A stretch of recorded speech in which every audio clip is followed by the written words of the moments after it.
Tiwah, rituals of Ngaju Dayak, Central Kalimantan, Indonesia.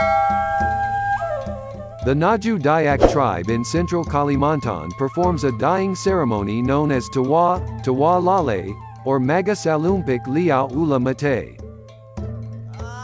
The Tiwah is the Ngaju people's most important celebration, during which the souls of the deceased are guaranteed a safe voyage to paradise. During the Tiwah ceremony, the bones of the dead were dug from the cemetery and carried back to the village. The bones will be purified, cleaned and anointed with oil and gold dust by their closest kin, e.g. their children or their grandchildren.